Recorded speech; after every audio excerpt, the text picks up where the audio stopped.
Gracias. Como le dijimos al inicio del programa, está con nosotros la maestra Arlén Ramírez Uresti, una especialista en temas internacionales, académica, articulista de distintos espacios. Maestra, me da gusto saludarla. Bienvenida.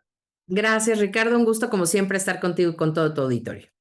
Maestra, pues sigue la preocupación en México, en Estados Unidos y en Canadá por el futuro del Tratado de Libre Comercio después de estas rondas de conversaciones para analizar lo que pasa con el Telecan. ¿Cuál es la situación actual de este mecanismo de comercio? ¿Cuál es la posición de México? ¿Y cuál es la respuesta después de estos primeros acercamientos al tema? Platíquenos. Pues bueno, en realidad, Ricardo, la especulación sigue creciendo, sobre todo porque México no parece presentar las pruebas necesarias que sean contundentes para revocar estos cuestionamientos que se han hecho en los paneles de consulta. Resulta que cuando nosotros empezamos a revisar, digamos, el TEMEC desde 2018, se empezó a generar por ahí la idea de que con el nuevo gobierno, ¿no? La llegada de Andrés Manuel López Obrador, pues aparentemente no iba a haber ninguna reforma a los acuerdos tomados antes de las elecciones y hasta el final de 2018. Como tú sabes y todo tu auditorio saben, eso no ha ocurrido. Y en el tema energético particularmente, hay una disputa porque pareciera que México no está garantizando el trato igualitario a las empresas de Estados Unidos y de Canadá en temas energéticos. Y ese trato deriva justamente, pues no solamente del tema legislativo energético, sino sobre todo de los recursos que proporciona adicionales el gobierno de México a los dos grandes titanes de la energía en México, a Pemex y a la CFE. Hoy en día, todos estos cambios han generado que, bueno, se llegó al panel de consulta. México tiene 75 días naturales para revocar esa queja, digamos, presentar las pruebas necesarias. Pero en estos primeros acercamientos no ha cambiado la postura del gobierno de México.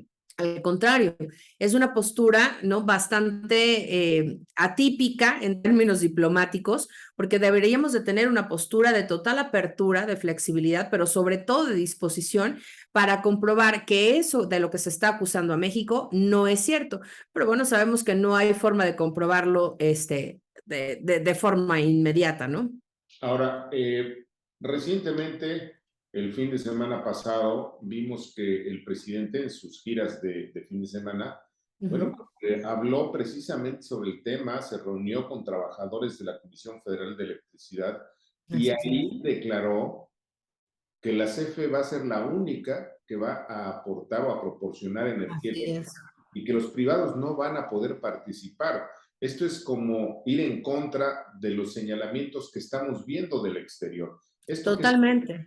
Sí, totalmente. Es un refuerzo de las acusaciones. Es decir, el gobierno de México sigue manteniendo una postura de no nos importa lo que piense y el acuerdo en realidad. O sea, el presidente de México se está extralimitando porque al momento de firmar un acuerdo y de ratificarlo y publicarlo en el Diario Oficial de la Federación y en la Gaceta Legislativa, la organización jerárquica de la ley aplica en todos los países. Es una violación no solamente al derecho internacional, sino a las convenciones internacionales de las que México es partícipe.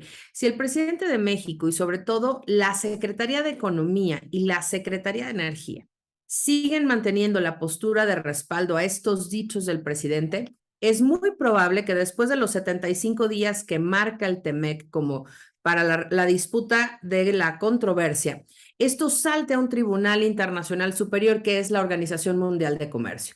Y en ese momento, entonces, México no solamente tendría que enfrentar un juicio sobre el incumplimiento, sino un juicio sobre, ¿no?, el establecimiento de un monopolio energético que va totalmente en contra de los principios de la apertura y el desarrollo comercial regional y global.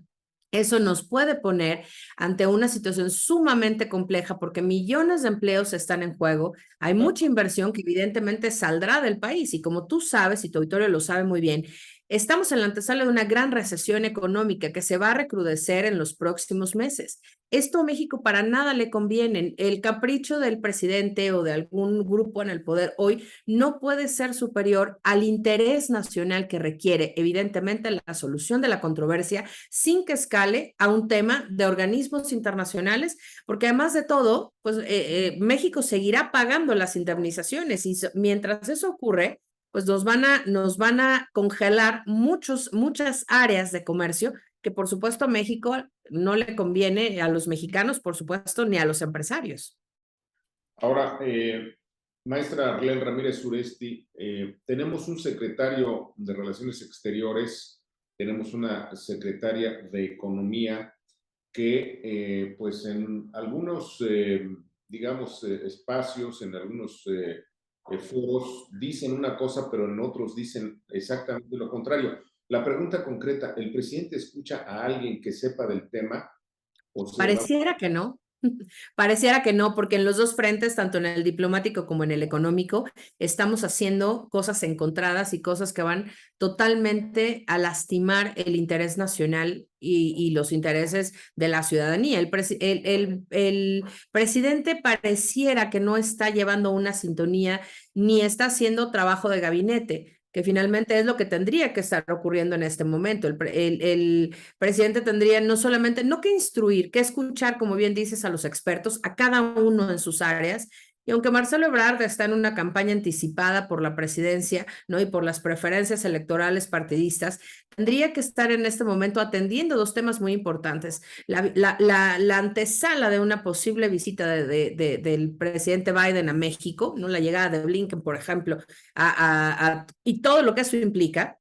Y por otro lado, tendría totalmente que estar de la mano de la Secretaría de Economía, cabildeando y liderando la estrategia de México para que en caso de que después de esos 75 días México tenga que comparecer ante los tribunales comerciales de la OMC, pues nosotros estuviéramos listos con todos los argumentos para defender no la soberanía energética de México, los empleos de millones de personas que están en juego. Por último, en este primer bloque de preguntas y respuestas, maestra Arlén Ramírez Uresti, en un primer momento, cuando se da a conocer que Estados Unidos y Canadá pues tendrían la intención de iniciar rondas para revisar el TEMEC, pues el presidente en tono burlón dijo, uy, qué miedo, pero después, cuando ya están establecidos los mecanismos y cuando empezaron a sentarse a platicar, el presidente llamó grosera la convocatoria para revisar el TEMEC. ¿Esto qué significa? Es totalmente una actitud digamos, de rebelión ante esto, o cómo lo podríamos decir, muy contestataria, ¿no? En realidad no hay una grosería ni una fuera del... quienes estamos incurriendo, y digo en plural porque, bueno, a nombre de México es el presidente el que hace estas declaraciones, ¿no? Somos nosotros los que estamos faltando a las formas, a los protocolos y a las convenciones internacionales. Pareciera que la ley, ¿no? Como lo ha dicho el presidente en el contexto nacional, también hay un cuestionamiento sobre los ordenamientos legales y jurídicos internacionales. Y eso es muy preocupante porque México se ha distinguido por décadas por tener un excelente desempeño diplomático y un ejercicio de tratados internacionales impecable. Las disputas comerciales que se habían dado con Estados Unidos en algunos casos por temas alimentarios, pues habían sido mínimas y que no habían llegado quizá, ¿no? a grandes problemas que involucraran una pérdida de inversión como lo que esto podría involucrar. Yo creo que el presidente no mide sus palabras, definitivamente son producto de los arrebatos que tiene continuamente, porque además ve claramente que esto, por supuesto, puede lastimar mucho su agenda política electoral.